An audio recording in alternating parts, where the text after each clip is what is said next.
Boa tarde a todos e a todas.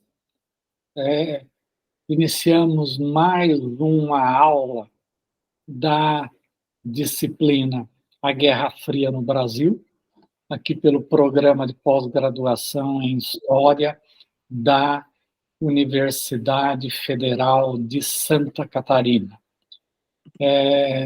Hoje, tenho a satisfação de contar com a presença do professor Alexandre Busco Valim. O Alexandre é graduado pela Universidade Estadual de Maringá, possui doutorado pela Universidade Federal Fluminense e possui 3 pós-doutorados, um pela Carleton University do Canadá, outro pela NYU, New York, Estados Unidos, e outro por Harvard. O Alexandre tem toda a sua carreira voltada para os estudos ligados ao cinema e a história e o cinema e a história. Tá? Toda a sua reflexão acadêmica é voltada para essa temática. O Alexandre tem uma vasta produção sobre o tema, e eu, inclusive, pedi para ele para que falasse uns 5 minutinhos sobre o que ele tem de produção que esteja voltado para esse campo mais específico aí, do cinema e Guerra Fria. Embora, Alexandre, você fique à vontade para falar de qualquer outra obra. Eu acho isso extremamente importante para os estudantes terem uma perspectiva do profissional que está a falar com eles. E eu queria, além disso, ressaltar o meu prazer em ter o Alexandre aqui, porque o Alexandre foi meu primeiro orientando de iniciação científica. Meu primeiro orientando de iniciação científica. E desde aquela época, nós fizemos uma parceria que deu origem aí a alguns verbetes que, quando saíram, o Alexandre já não estava mais na graduação, tá? Mas que saíram na Enciclopédia de Guerras e Revoluções do século XX. Depois nós fizemos outras parcerias, tá? E, além de tudo, o Alexandre é meu grande amigo, um irmão, meu vizinho, colega de projetos e pesquisas. Então, é uma grande satisfação tê-lo aqui. Alexandre, feita essa breve apresentação, eu passo a palavra para você. Sinta-se à vontade, né? Ordene a sua fala do jeito que desejar, e qualquer probleminha eu estou aqui para tentar resolver. Bom, então eu vou, para começar o nosso papo, eu vou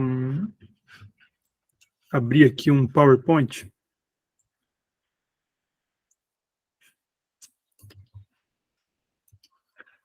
Vamos ver se vai funcionar bem.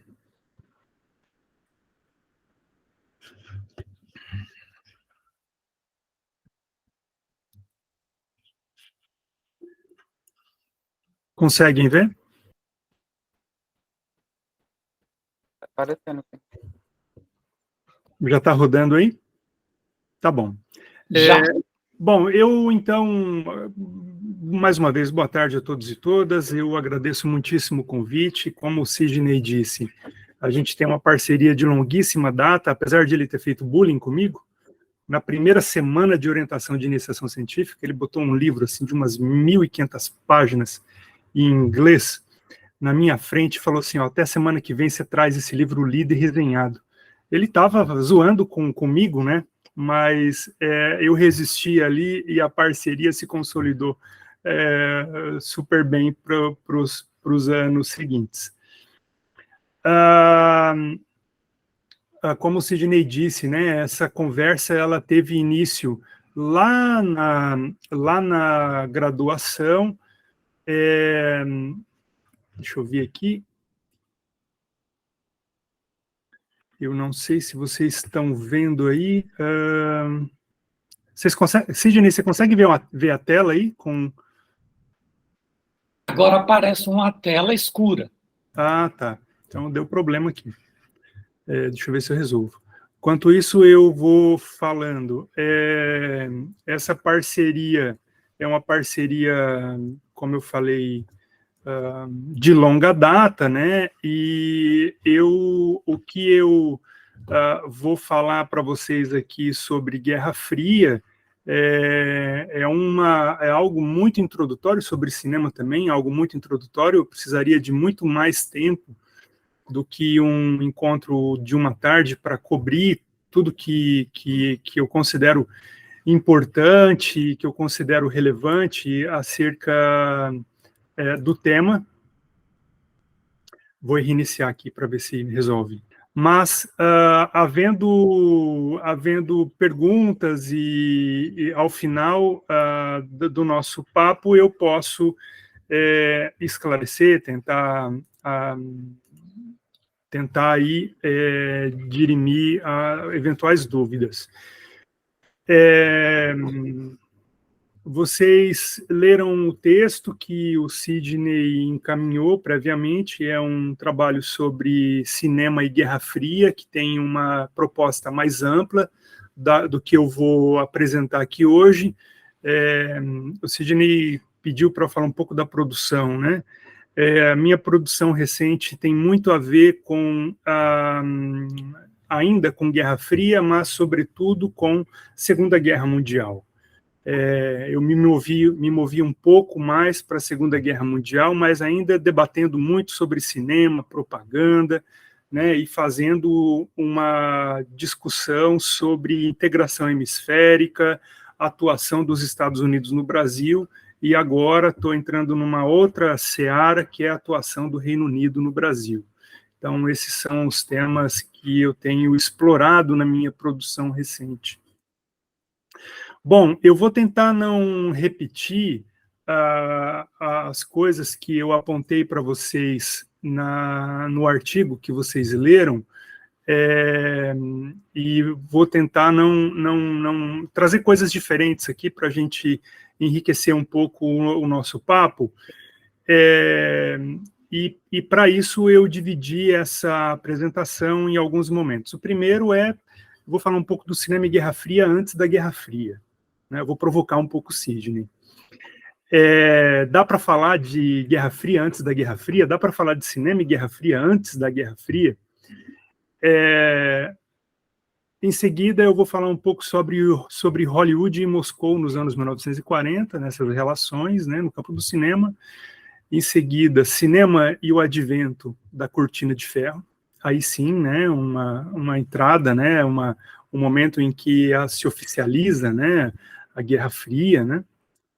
Depois, o The Red Scare, não o primeiro, que é lá ainda dos anos 1920, né? Mas o segundo Red Scare, que se inicia na segunda metade da década de 1940 e se complexifica, fica muito intenso nos anos 1950. A reação do segundo cinema a esse debate, a ascensão do terceiro cinema. essas discussões, elas têm muito a ver com 2 livros, o primeiro publicado em 2010, que é fruto de minha tese de doutorado, e é o resultado, ou seja, a gente estava falando aqui da parceria desde a graduação, né? Esse livro é o resultado de uma caminhada que eu comecei com o Sidney lá na iniciação científica. Então, é um trabalho que ele tem bastante a ver com a tese de doutorado, mas ele não traz toda a tese, ele só tem uma parte da tese aqui. E o segundo trabalho é o Triunfo da Persuasão, que eu desenvolvi nesse período que eu fiquei em Nova York.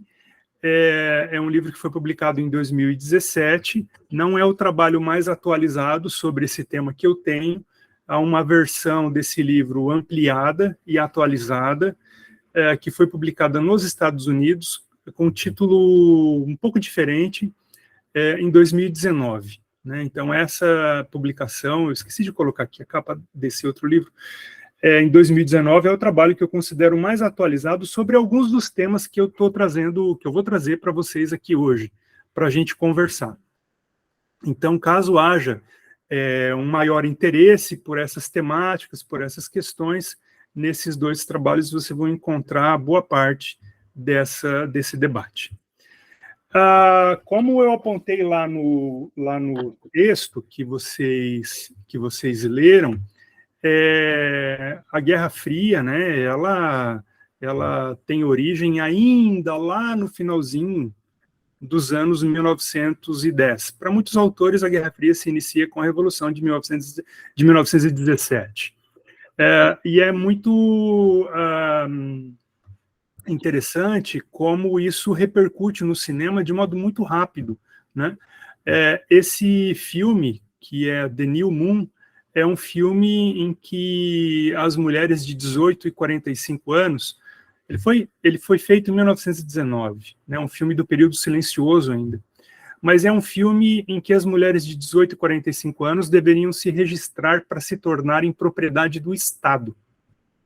E as mulheres que não faziam isso sofriam violências horríveis e eram assassinadas. Esse filme, ele recebeu críticas muito favoráveis no período, né? The Fairport Herald, que era uma revista, um jornal, na verdade, de New Jersey, chegou a apontar que o filme era uma pesquisa considerável foi necessária para fazer essa história absolutamente autêntica em todos os detalhes, né? Que é a nacionalização das mulheres na Rússia.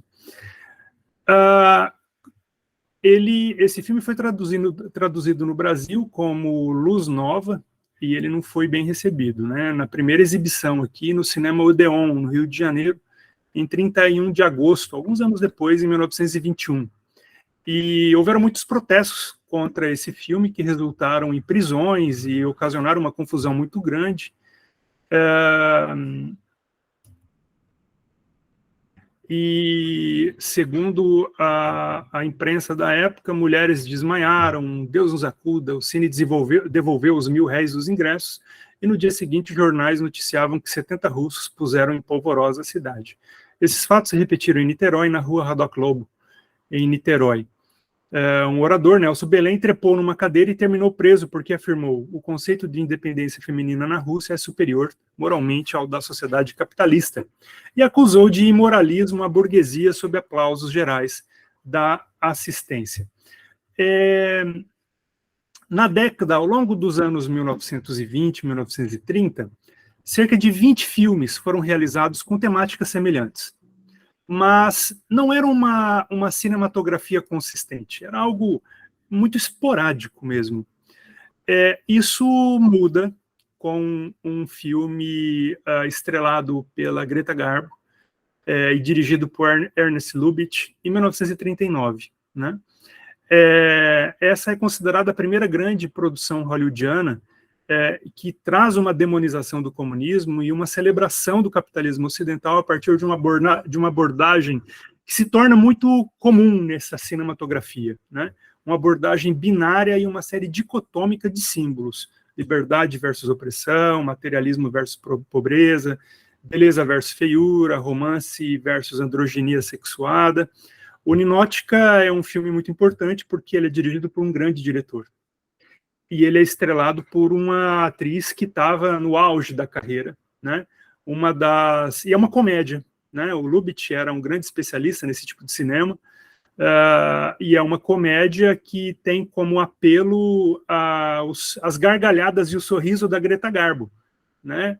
Obviamente, apenas depois que ela chega em Paris, porque que ela se ambienta com o mundo capitalista, porque ela é uma russa, né? É uma agente russa que vai para a França e ela chega toda fria, toda muito sisuda, e à medida em que ela vai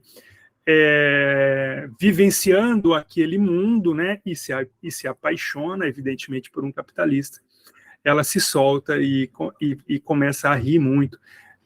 Então, esse era um dos apelos do filme, né? Vejam a Greta Garbo, como ela sorri, né? Vejam como ela se diverte.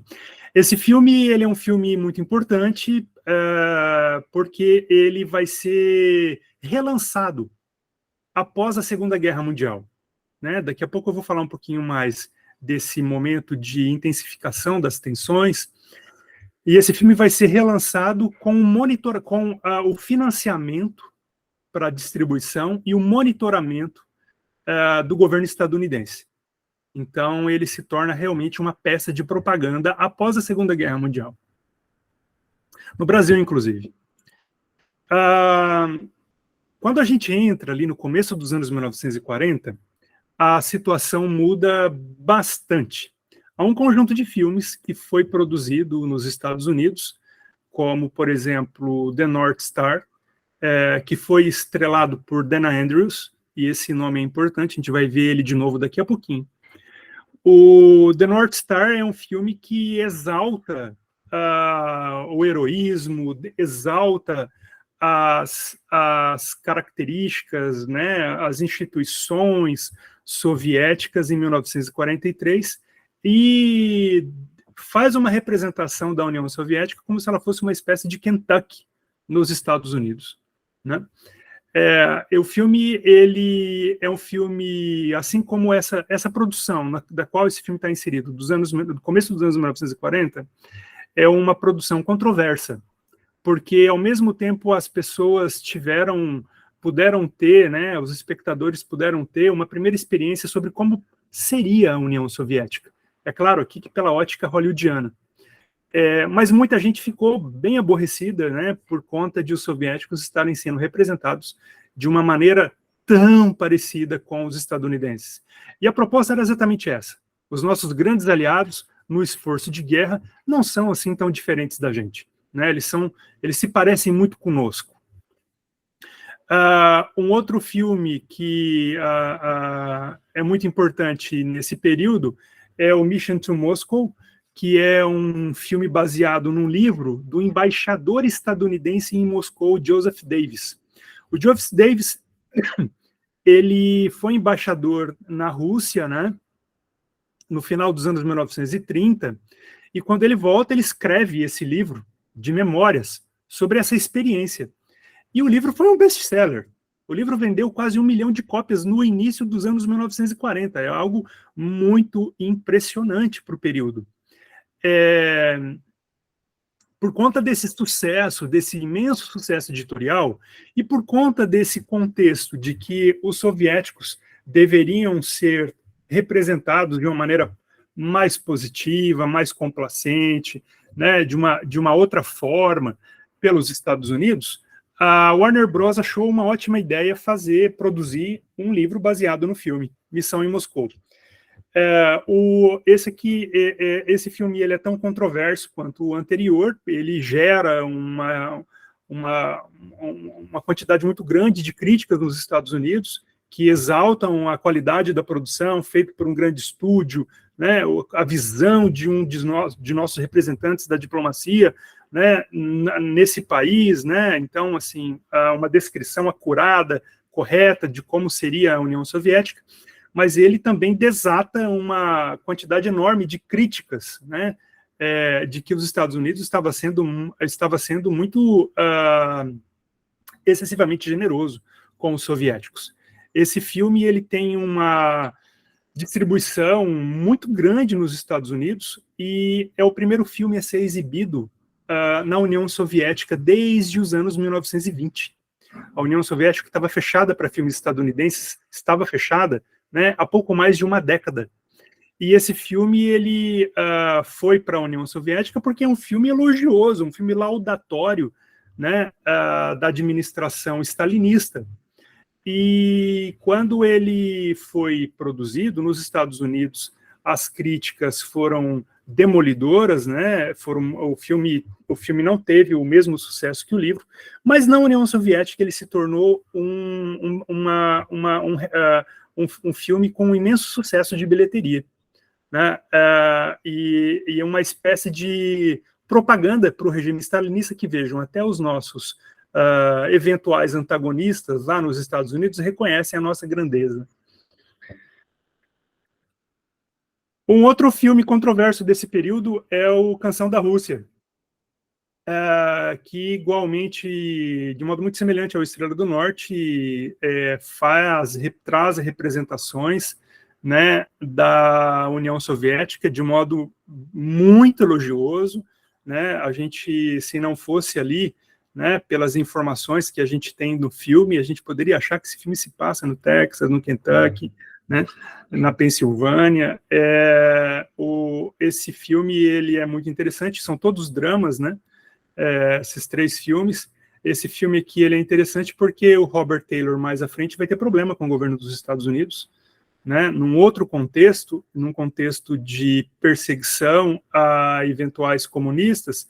O Robert Taylor vai ser indagado por uma comissão parlamentar de inquérito que vai questionar por que ele está sorrindo tanto nesse filme, né?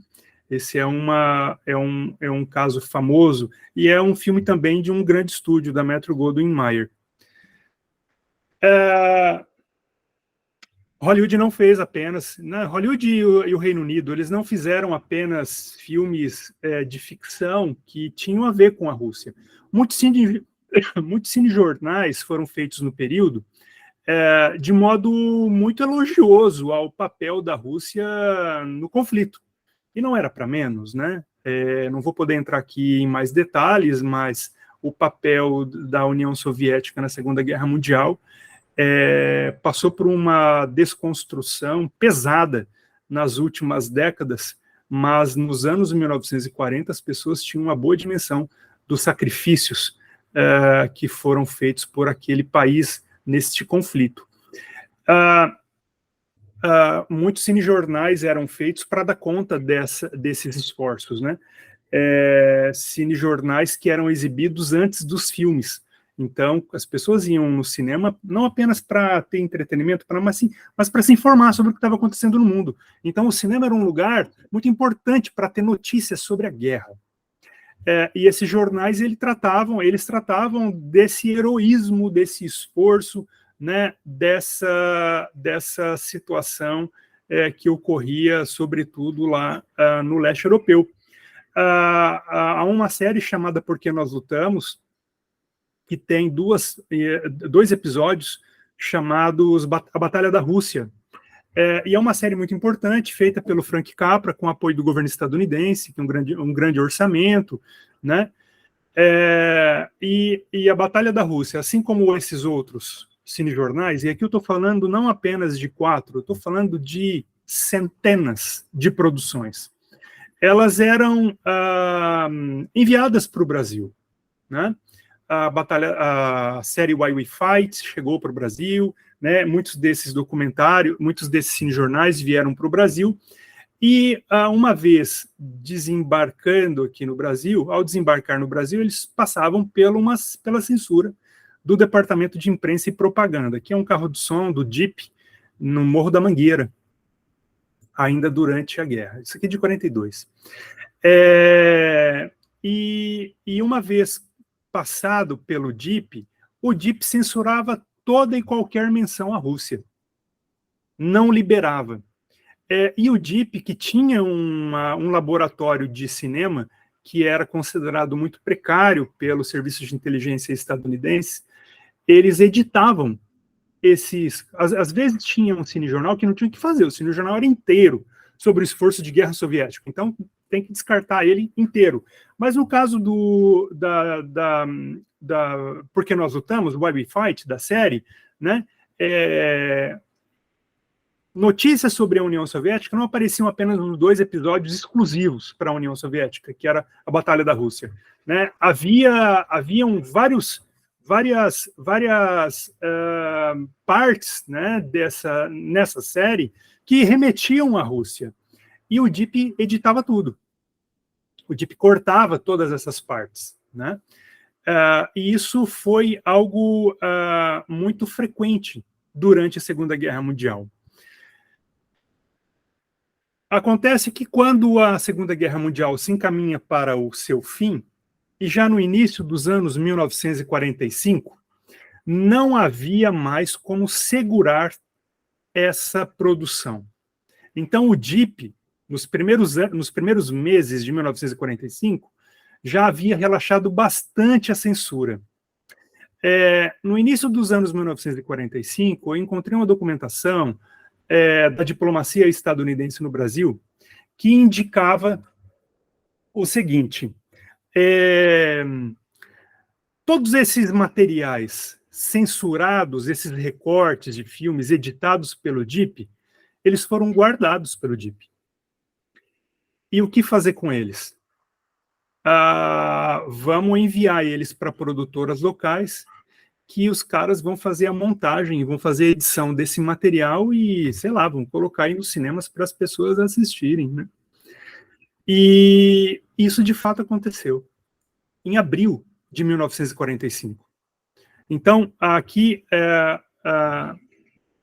são recortes do Correio da Manhã, de 10 de abril de 1945, onde a gente lê, né, que pela primeira vez o hino nacional russo e a famosa Sinfonia de Leningrado vão ser exibidos no Cineac Trianon, no Rio de Janeiro. Filmes como Estrela do Norte, Missão em Moscou, vão finalmente ser exibidos, né? E aí as propagandas são fantásticas, né? 200 milhões de bocas no imenso clamor: viva a Rússia! A guerra havia acabado de terminar, né? Quer dizer, a guerra ainda estava acontecendo, né? Mas o governo Getúlio Vargas já não conseguia mais lidar com essas questões, né? O Missão em Moscou também ali, né? A Verdade sobre a Rússia, né? Baseado no livro do embaixador Joseph Davis. Então, o que a gente teve no início de abril de 1945 é algo que me parece fascinante. As pessoas, e isso é documentado também pelos serviços de inteligência dos Estados Unidos no Brasil, havia um interesse, né, imenso da população para saber como era a Rússia, porque as pessoas haviam passado todo o conflito sem ter a menor ideia de qual havia sido o papel da Rússia nesse conflito. Então, os serviços de inteligência diziam: olha, é muito impressionante, porque as pessoas estão fazendo filas nas bilheterias de 3 quarteirões para ver esses filmes. Todos aqueles recortes, aqui eu estou falando, né, da Sinfonia de Leningrado, da Missão em Moscou, Estrela do Norte, mas lembra que eu falei ainda há pouco, de todos aqueles recortes de filmes, aqueles recortes foram juntados em vários filmes chamados Atualidades sobre a Rússia. E Atualidades sobre a Rússia também eram parte dessa programação, vamos dizer assim, pró-soviética, em 1945. Aqui, né, o povo carioca ouvirá pela primeira vez o hino nacional russo. Isso foi algo que foi replicado nos jornais do período, né, de modo bastante insistente. Prosseguindo, aqui eu vou ler um pouco da matéria que acompanha essa chamada. Prosseguindo na brilhante temporada de outono que o Cineac Trianon iniciou tão auspiciosamente com os impressionantes filmes russos, será apresentado já amanhã na tela do pioneiro e líder mais uma brilhante novidade, o hino nacional russo, para a grande orquestra e a famosa Sinfonia de Leningrado, a joia da música russa produzida por Sostakovich e redigida por Stokowski. Consta que logo a seguir o Cineac Trianon apresentará o super espetáculo em Technicolor de Rimsky-Korsakov, Capricho Espanhol, com o famoso balé russo de Monte Carlo. No dia 11, essa matéria. Né? Essa outra chamada também, ela aparece em muitos jornais do período, né? Que também traz, né, o hino nacional, traz também essas atualidades relacionadas à Rússia. Aqui, uma crítica que saiu na Gazeta de Notícias, no dia 13 de abril, e aqui não tem mais de uma semana que esses filmes estão começando a ser exibidos. Estrela do Norte.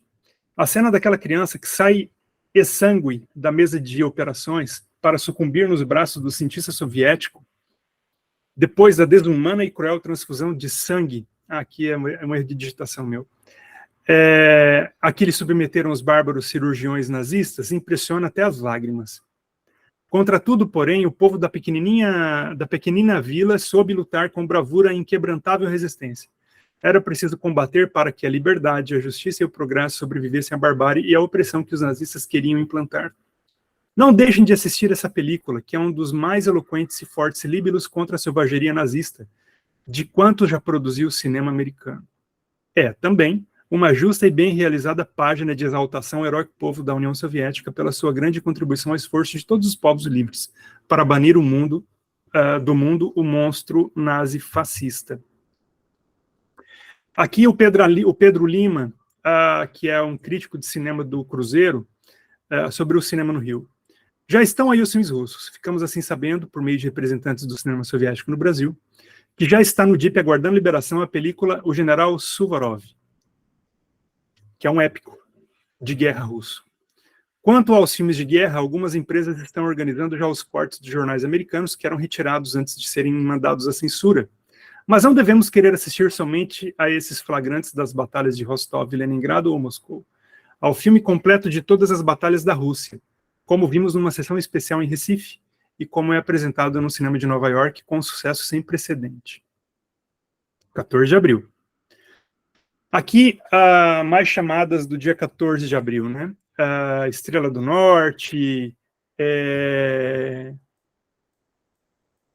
até aqui o de baixo não tem a ver com a Rússia, acabei colocando aqui uma coisa que não tem muito a ver, mas em cima Estrela do Norte de novo, né? Ali no Cine Palácio Carioca, os russos em solo alemão, a esquadra americana ataca as ilhas, né? Atualidades que não eram mostradas durante a guerra, né? E aí, sessões passatempos, hoje é a Avalanche Russa, que é esse conjunto de filmes recortados, né?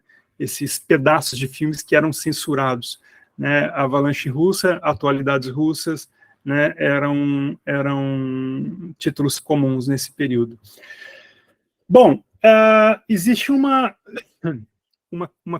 coisa muito impressionante para mim, em abril de 1945, que é uma cultura da mídia, no Rio de Janeiro e São Paulo, que está louvando muito essas façanhas, né, essa participação russa na guerra, e causa um pouco assim de estranheza, né, de início, que não houvessem críticas maiores, que não houvessem uma resistência a essas perspectivas. Agora, o fato é que eu tenho como hipótese que essa avalanche russa, a partir de abril de 1945, gerou uma percepção de que a participação, de que a influência, de que a União Soviética havia tido um papel muito maior, ainda maior, do que de fato teve na Segunda Guerra Mundial. Isso começou a gerar problemas ainda em 1945, no dia 7 de junho, um tenente-coronel do Exército, que é o Adalardo Fialho, ele publicou uma matéria no jornal e que foi replicada por todo o Brasil. Isso apareceu Essa matéria aparece no Rio Grande do Sul, aparece no Nordeste, aparece em São Paulo, no Rio de Janeiro, e muita gente comentando. Aqui eu trouxe um pedaço de um jornal, que é a Cruz, órgão da paróquia de São João Batista, no Rio de Janeiro, onde eles comentam a resposta do Adalardo Fialho a uma declaração do Luiz Carlos Prestes. E eles conectam ao cinema aqui. Então, nessa matéria, eles dizem que a cruz sempre esteve com a espada desde o descobrimento, a despeito de vezes discordantes aqui e ali. Não é para admirar que, nesta hora de confusão, no Brasil, em que ideologias de toda espécie, notadamente comunismo, arvorem-se em defensoras dos nossos direitos e liberdades, apareçam do outro palavras seguras defendendo os supremos interesses do bem. A hora que vivemos é da Rússia. Boa parte do nosso povo só fala em Rússia, aplaude o hino russo, mais que o nacional, extasia-se diante dos filmes russos, exalta os heróis russos. Unifiquemos as forças armadas, pois mantê-las dispersas e fazer o jogo de Prestes. Ungidas à igreja brasileira, as elites do país e as classes liberais e conservadoras e a todos os partidos que labutam nas fábricas, nas oficinas e nos campos, hão de travar e ganhar a Guerra Santa. Para muita gente havia uma Guerra Santa que havia iniciado. Aqui uma outra matéria, dessa vez do Hélio Franco, num jornal que foi fundado em janeiro de 1945 e que estava ligado ao PCB. Mais tarde ele vai ser empastelado, né? Ele vai se tornar ilegal, mas aqui ainda não. E aqui o Hélio Franco diz o seguinte: durante o ano passado foram estreados alguns filmes russos que bem demonstram o valor do cinema na União Soviética, dando-nos também a oportunidade de entrarmos em contato com uma técnica cinematográfica nova para nós. Nelas, destaca-se o lado humano, real, a ativa participação das massas sofredoras. O realismo dos filmes soviéticos tem tal força que quase chega a ser chocante. Leva-nos a sofrer, cria em nós uma angústia dolorosa ante as barbaridades nazistas, ante o sofrimento do povo russo. São de discutível valor as películas produzidas na União Soviética e grande a sua aceitação, que bem o provam as semanas de exibição sempre repletas. Estranhamos e conosco muita gente, porque não mais foram lançados aqui no Rio, quando em São Paulo continuamente estão estreados novos filmes russos. Os paulistas, ultimamente, viram 1812, o cantor de Stalingrado, Sebastopol, a moça 217 e vários outros. E por que não no Rio? Será que alguém interessado em impedi-los? Queremos crer que não, e mesmo alguma razão, mesmo nenhuma razão justificaria tal atitude. Esperemos, pois, que a situação seja resolvida, decidindo os exibidores apresentar-nos os filmes russos. Que eles não demorem, o povo os espera.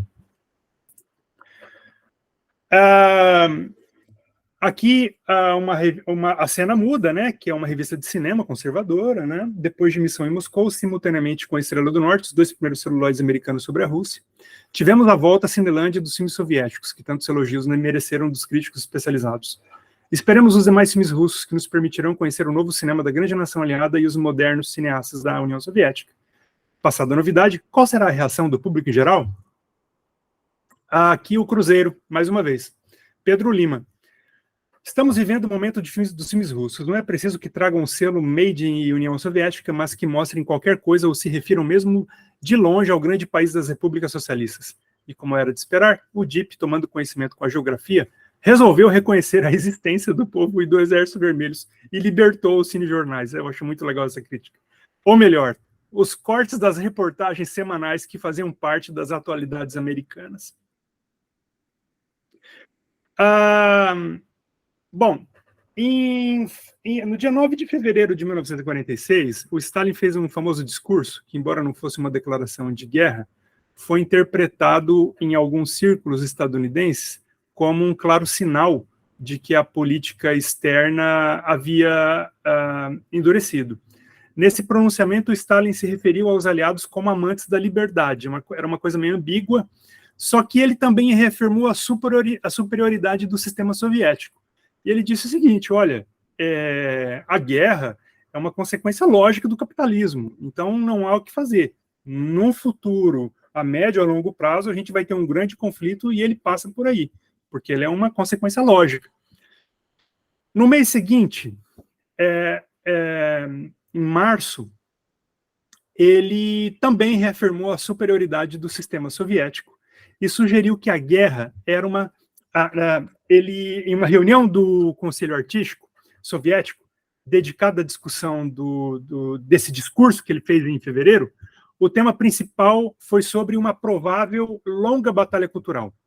Essa reunião, que foi feita para debater o pronunciamento do mês anterior, ela ocorreu no dia 5 de março, que é o mesmo dia do discurso do Churchill, em Fulton, Missouri, né, onde o Churchill pronuncia lá o famoso discurso da cortina de ferro. Né. Esse discurso do Stalin ele foi interpretado pelo Conselho Artístico Soviético como reconhecimento de que o cinema tinha um papel fundamental a desempenhar no desenvolvimento de um sentimento de patriotismo, coragem e bravura na batalha pela pátria. E nessa reunião foi decidido que, a partir dali, haveria uma maior concentração no aspecto ideológico dos filmes e nos tipos dos temas que seriam necessários. Então, a partir daí, os filmes seriam obrigados a mostrar a superioridade da ordem soviética sobre a democracia burguesa. Isso é uma virada importante no cinema soviético. A poderosa arma, né, o cinema, ele não poderia mais ser desperdiçado com filmes de entretenimento.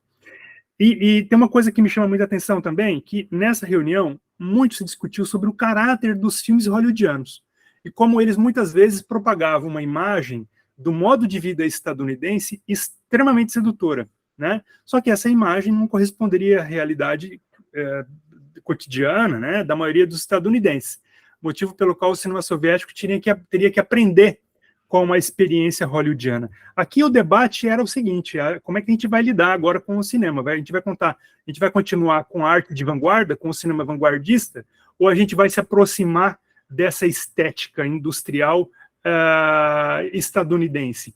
Esse é um debate que ele vai se arrastar por décadas, né? Não apenas na União Soviética, no Brasil também, como a gente vai ver mais à frente. Então, aqui, né, esse documento é de 9 de março de 46. Vejam como eles habilmente agitam o mundo com seus filmes, como propagandeiam as suas ideias. Pegue qualquer filme estadunidense. As pessoas são jovens, corajosas, nobres, elevadas e puras. Mas é realmente assim que a massa é? Não, longe disso. Existem sim pessoas inteligentes e pessoas de almas pequenas, ávidos por lucro, livre e fácil, grosseiro. E lhes asseguro que essas pessoas não têm a grande cultura interna e nobreza de alma que tem o nosso povo. Olhem para as telas, como são grandes os heróis, como os filmes os fazem acreditar que este é o padrão americano. Quão nobres são quando eles vivem na pobreza. Como são simples quando ricos, como conversam carinhosamente com as garotas, como eles finalmente as beijam. E você pensa, meu Deus, que raros exemplos de humanos vivem na América. E é isso que todo mundo que assiste aos filmes estadunidenses pensa. De fato, com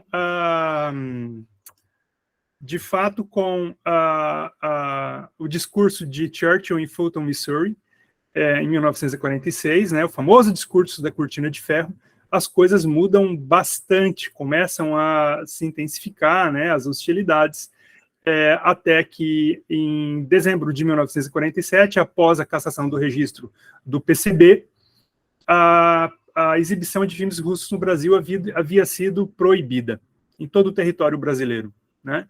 Há me parece, um jogo aqui nessas notícias sobre a principal razão para a proibição, né, desses filmes. Muita gente reclama, né, que os filmes soviéticos não eram todos de propaganda, e não se pode fazer isso com a arte, mas o fato é que os filmes foram proibidos a partir de dezembro de 1947. Essa foi uma notícia publicada em diferentes jornais, né, em diferentes estados, né.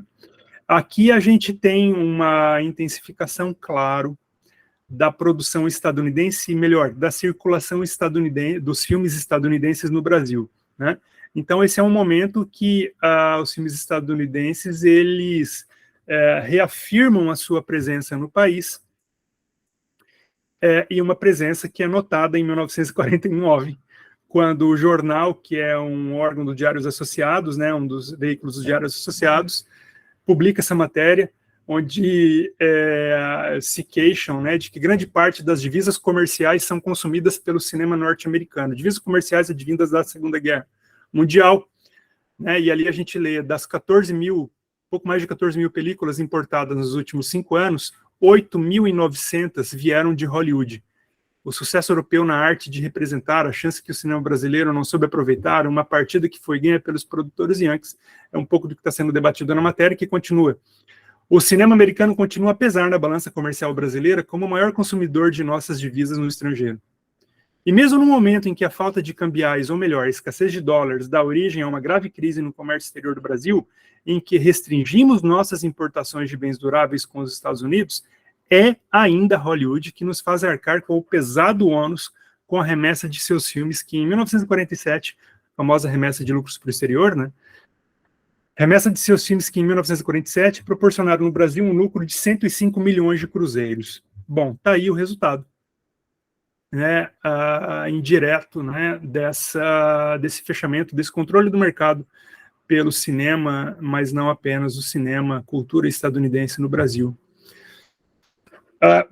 Nos Estados Unidos isso já era sabido, isso era algo já muito entranhado na indústria, né?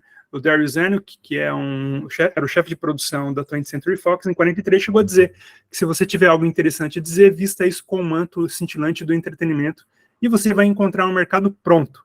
Sem nenhum entretenimento, o filme de propaganda não vale um centavo. Essa lógica, ela continuou, né, para além da Segunda Guerra Mundial, a ponto de lá no início dos anos 1950, o Vinícius de Moraes, que era crítico de cinema na última hora, escrever que o grande público hoje em dia simplesmente vai ao cinema. Viciaram-no de tal modo e por tanto tempo em maus espetáculos, e por outro lado ir ao cinema tornou-se para ele uma tal cachaça, que a coisa toda acabou dando um nó. Hollywood cospe nesse nó diariamente para deixá-lo cada vez mais duro de desatar, que é como lhe convém. Nesse período, um conjunto de filmes passam a ser produzidos, né, dentro desse contexto de acirramento, né, da Guerra Fria. Um deles é o Cortina de Ferro, de 1948, baseado na história desse sujeito que está à direita, o Igor Golzenko, que era um decodificador da soviética em Ottawa, que resolve revelar segredos de espionagem para o governo canadense. Nas audiências ele aparecia assim com um capuz para não ser reconhecido, porque temia pela sua vida, e passou a ser protegido pelo governo canadense, não se sabe. Acho que ainda hoje não se sabe, inclusive há um livro, embora haja mais de um livro sobre esse caso, né, ele se tornou uma testemunha, essas testemunhas protegidas pelo Estado, né, então ele mudou de identidade, mudou de cidade, mudou tudo. E o Iron Curtain, ele é considerado o primeiro grande caso de espionagem após a Segunda Guerra Mundial, é considerado um dos casos que desencadeia, de fato, a Guerra Fria. E esse filme ele vai se tornar um grande exemplo de líbelo contra o comunismo. E vejam quem está aí estrelando no papel principal. Dana Andrews, o mesmo protagonista que estava lá no Estrela do Norte, em 1943, interpretando os formidáveis soviéticos, que mais pareciam estar no Kentucky ou algo do tipo. Aqui tem uma outra questão importante. Há um longo debate sobre Cortina de Ferro, está lá na minha tese esse debate, mas há um aspecto importante sobre o Iron Curtain, que, a exemplo de muitos outros filmes, ele passou a ser assistido e exibido por autoridades, por militares, ao longo dos anos 1950 e 1960, como um exemplo de produção educativa, para se entender os métodos pelos quais os comunistas agem, inclusive no Brasil. No começo dos anos 1960, esse filme foi exibido para autoridades e militares brasileiros como uma espécie de evidência, né, uma espécie de cinema educativo mesmo, para que esses militares tivessem clareza de como uma maior clareza de como os comunistas agem e de como é preciso tomar cuidado com a espionagem desses caras.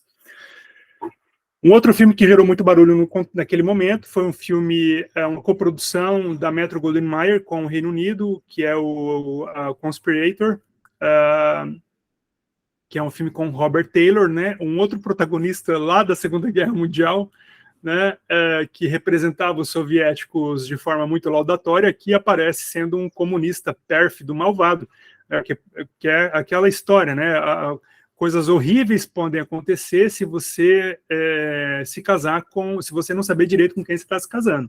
Então, nesse caso aqui, a Elizabeth Taylor se casa com um militar, que ela pensa ser um homem honrado e nobre, mas no fundo não, no fundo ele é um comunista. Então, ele é um conspirador, né? Então, isso pode ser uma coisa muito ruim. Outros filmes desse... Ai, travou aqui. Outros filmes desse período foram influenciados por um contexto, né, nos Estados Unidos, que tinha a ver muito com o Joseph McCarthy. Posso falar disso mais à frente, caso haja interesse, e no Brasil, pelo Almirante Pena-Botto, também posso falar disso mais à frente. Nos Estados Unidos, a gente tem um conceito clássico já consagrado pela historiografia, que é o macartismo, né, que foi responsável por uma espécie de caça às bruxas, de histeria anticomunista, e no Brasil a gente teve o que o que é chamado de penabotismo, né, uma espécie de histeria anticomunista que tem a ver com esse militar de extrema-direita, que se envolve, inclusive, numa tentativa de golpe mais à frente contra Juscelino Kubitschek, que é o almirante Pena-Botto, que era um cara muito controverso, muito problemático, e que foi o criador da Associação Brasileira Anticomunista, uma das várias associações anticomunistas brasileiras no período, né? O Pena-Botto, ele era, às vezes, ridicularizado até por conta do modo como ele defendia uma atuação contra o comunismo, né? Aqui nessa reportagem, o Almirante Pena-Botto é uma ilha vulcânica cercada de comunismo por todos os lados, né? Me faz lembrar um pouco do James Forrestal, que em 1949, o secretário de Estado, secretário de Defesa nos Estados Unidos, que em 1949 se joga de um hospício, se joga da janela do hospício e morre, porque ele, numa de suas muitas alucinações com o comunismo, olhou pela janela e viu que o hospício estava, o hospital, né, no qual ele estava, um hospital psiquiátrico, estava sendo invadido pelo Exército Vermelho. Que o Pena-Botto às vezes me lembra um pouco isso, né? As notícias com relação ao Pena-Botto são sempre assim, muito nesse sentido. Esse contexto lá nos Estados Unidos deu origem a uma infinidade de filmes, né, anticomunistas, né? O Red Planet Mars é um filme que é até difícil de falar sobre ele, porque ele tem uma narrativa muito truncada, né? É uma história de um nazista, de um cientista nazista que cria um complô para levar os estadunidenses e soviéticos a acreditarem que em Marte existe uma sociedade socialista. E nessa coisa da sociedade socialista em Marte, Estados Unidos entra numa profunda crise, porque, bom, fudeu, perdão a palavra, ferrou, porque, cara, se tem uma sociedade muito mais avançada em Marte que a socialista, como é que fica a nossa situação agora, né? Aí que os soviéticos, é isso mesmo, né, estamos no caminho certo. Só que isso tudo faz parte da narrativa do filme, tá, gente? Só que aí os Estados Unidos conseguem entrar em contato com esse cientista e conseguem apontar que, na verdade, não. Na verdade, essa sociedade, ela não é socialista, é uma outra coisa e tal. E isso gera uma crise muito grande na União Soviética e se transforma num Estado teocrático. É meio maluco, o filme é meio maluco mesmo. E, no fim das contas, quando finalmente descobrem o cientista nazista, que está fazendo essas simulações das mensagens que vêm de Marte, ele está nos Andes, aqui no Chile, lá em cima, né, no meio da neve, ele tem uma avalanche lá e todo mundo descobre que é um complô, que ele está tentando destruir os dois inimigos dos alemães, né, dos os estadunidenses e os soviéticos. Quando o negócio está ali para quebrar e chega uma mensagem de Marte. Só que, para ferrar tudo, a mensagem não era dos marcianos e não era uma mensagem. Até então, eu era o cientista nazista que estava mandando todas as mensagens. Mas aí, cara, chega uma mensagem de Marte, a mensagem não é exatamente de Marte, é a citação de uma parábola bíblica. Pô, era Deus falando no rádio. Então, é um filme muito louco, mas é um filme anticomunista. Ele acaba sendo divertido porque ele é muito pirado. Um outro filme famoso do período é o Dan, né? Elas, que são as formigas atômicas assassinas, radioativas, que, né, acabam surgindo no interior dos Estados Unidos, que é um pouco, faz parte de uma safra muito grande de filmes que foram influenciados por esse contexto, né, de histeria anticomunista. Vejam, coisas horríveis podem acontecer, elas podem estar muito próximas da gente, né? Então, o Dan passa um pouco por aí também. Um outro filme muito importante que eu adoro é o Pick Up on South Street, que é um filme anticomunista também, né? E a mensagem básica é um grande filme no ar. E a mensagem básica é melhor ser um picareta e um assaltante e um ladrão de carteiras do que ser um comunista. A pior coisa que um sujeito pode ser é comunista, né? Mas ladrão de carteira até que vai. Um outro filme importante desse período é o Big Jim McLean, é um filme de 1952. É importante dizer que esse filme foi produzido pelo próprio John Wayne. Ele é estrelado pelo John Wayne e ele é produzido pelo John Wayne. Ele é feito com o dinheiro do John Wayne. E é a história de um agente da House and American Activities Committee. Posso falar sobre ela depois. Talvez você já tenha ouvido sobre ela aqui na disciplina do Sidney, mas ele é um agente de um comitê, né, para atividades não americanas, que são os caras que vão atrás dos eventuais, né, simpatizantes comunistas nos Estados Unidos nos anos 40 e 50, 30, 40 e 50. E o John Wayne faz esse papel, né, de um cara que vai lá no Havaí dar pancada em comunista, né? Na última ali, a gente vê ali o cartaz, né, que foi exibido na Europa. Isso aconteceu, era algo muito frequente na década de 1950. Muitos filmes anticomunistas estadunidenses, ao serem exibidos na Europa, eles mudavam o título e tiravam essa conotação política do filme. Então, o John Wayne, em Marihuana, ele não vai para o Havaí para lutar e para dar pancada em comunista, mas para impedir traficantes de drogas. Isso é algo muito comum na cinematografia desse período. Um outro é a Guerra dos Mundos, né? Também, né? Mais uma vez, a ameaça, né? O espectro do comunismo rondando.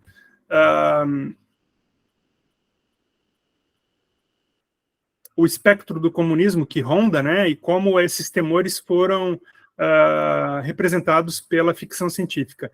Aqui, um outro filme muito famoso também, Fui um Comunista para o FBI. Também tem outro filme do período famoso, com um título semelhante, Casei-me com um Comunista, em que, muito a contragosto, né, a maior provação da vida, né, se passar por um comunista para fazer a coisa certa, para denunciá-lo. Né? Outro filme importante desse período, de 1951, Invasores de Marte, também um filme de ficção científica, de 1953, e um filme que trata muito dessa alegoria, né, de uma força que é maligna e que controla a mente, se faz com que a gente faz coisas que nós, em sã consciência, não deveríamos fazer, que é uma temática muito recorrente com relação ao comunismo nos anos 1950, né? Aqui, um filme chamado The Americano, que é um filme estadunidense feito no Brasil, 1955, ele está debatido rapidamente no artigo que vocês leram, né, que é um filme com o Frank Lovejoy, César Romero, Ursula Tease e Abel Lane. Ele é um filme que, e com Glenn Ford, né, que é... O Frank Lovejoy é o cara que está no Fui um Comunista para o FBI. Então, você vê, a gente percebe que os mesmos atores, né, diretores, muitas vezes também, fazendo o mesmo tipo de produção. E aqui é um filme em que um criador de gado, né, estadunidense vem para o Brasil para fazer negócio, e aqui no Brasil ele encontra um contexto de... É o faroeste no Brasil, né? Encontra um bandido, né? E as coisas saem muito do controle, né? O americano, esse filme, ele teve uma repercussão grande no Brasil. Ele é um filme que teve muitos problemas, ele foi parcialmente filmado no Mato Grosso, E o negócio é que acabou o dinheiro da produção no meio das filmagens, e todo mundo acabou tendo que voltar para os Estados Unidos sem contrato. Então, primeiro o diretor não conseguiu terminar o filme, eles mudaram o diretor do filme, mudaram a atriz teve que mudar, refazer algumas cenas, né? E o Glenn Ford faz um relato sobre esse filme, né? Ele diz o seguinte: o gado não chegava, o material desaparecia, os dólares se evaporaram e tudo era por causa da ação sabotadora dos vermelhos, do Brasil. Vivemos ali em pleno caos, tudo saía errado. Estou convencido que grande parte dos dissabores que conhecemos foi devido à ação dos comunistas, cuja palavra de ordem parecia ser a de nos perturbar de todas as formas. Indignado, o Glenn Ford disse que não bastasse essa oposição comunista qualificar o César Romero de César Romero é o cara que fazia é o cara que fez o Joker naquela série do Batman nos anos 70. Qualificar o César Romero de artistas fracassados, Arthur Kennedy de desconhecido, e então o diretor Robert, que é o primeiro diretor, Robert Stillman, de pobre diabo, e ele próprio, de embriagado contumaz. Os pérfidos comunistas chegaram até mesmo a inventar que sua mulher, a conhecida artista Eleanor Powell, que o acompanhou ao Brasil, chegou a ter um romance com outro homem. Pô, mas aí é demais, né? Sobrou até para Eleanor Powell, que não tinha nada a ver com a história, veio para o Brasil para acompanhar o marido na produção, e os comunistas brasileiros inventaram que ela tinha chifrado ele. Eleanor Powell era uma grande estrela de Hollywood naquela época, né? Considerada por muita gente como a maior dançarina, né, de filme, a maior especialista em sapateado de todos os tempos. Aí tem gente que discorda, gente que acha que é Ginger Rogers, mas o fato é que muitos dançarinos importantes, como Fred Astaire, diziam que eles ficavam pequenos. Ele não se sentia bem perto da Eleanor Powell. O interessante é que algumas décadas depois, a Eleanor Powell, embora tenha sido acusada de trair o Glenn Ford, no final dos anos 50 ainda, começo dos anos 60, ela se separa dele porque ele a traiu. Todos esses filmes, o que eles têm a ver com o Brasil?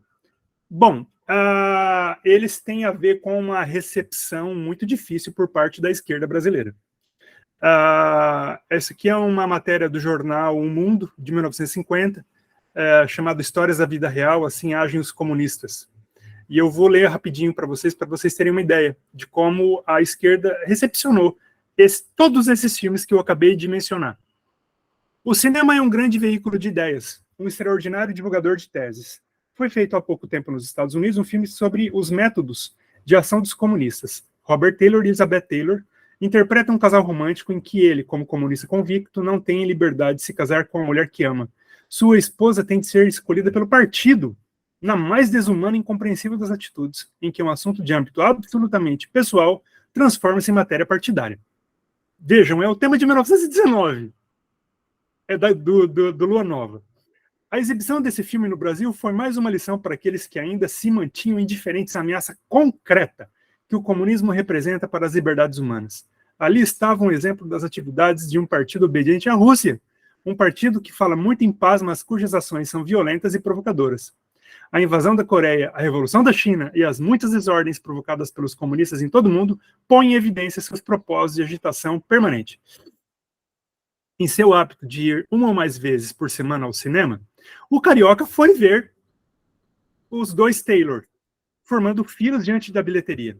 Os comunistas, porém, não estavam gostando de ver suas intenções desmascaradas de modo tão patente. De outras vezes, jogaram ácidos de cheiro insuportável no meio do salão, a fim de tumultuar o ambiente e obrigar os espectadores a abandonar o cinema. Já fizeram comícios em portas de casas e espetáculos que exibiam filmes contra seus ideais de destruição. O famoso piquete, né? Boicote. Dessa vez, porém, foram mais longe. Alguns comunistas reuniram-se perto do cinema com áreas de conspiração, justificando até o título original do filme, que é Conspirador.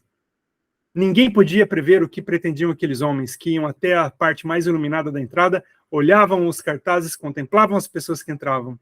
Depois, voltavam para a sombra que lhes é mais propícia, e sob cujo abrigo costumam agir com mais desenvoltura. Eu acho tão divertido. De repente, os comunistas atacaram. Jogaram pedras à bilheteria, atiraram bombas, dessas que têm sido o suplício da população nesses últimos 30 dias na parte fronteira ao cinema. Os vidros foram partidos e a bilheteira saiu ferida. Era uma repetição em pequeníssima escala das atitudes comunistas no resto do mundo, no grave momento que atravessamos. Intolerantes, como fanáticos que são, provocaram instantes de grande desordem em pleno centro da cidade. Assim agem os comunistas. Essa matéria não está no nosso maravilhoso, glorioso serviço que eu adoro, que é a hemeroteca da Biblioteca Nacional. Ela está num dossiê do DOPS, no Rio de Janeiro, que é um dossiê que acompanha esse um dossiê em que os agentes acompanhavam os quebra-quebras no cinema.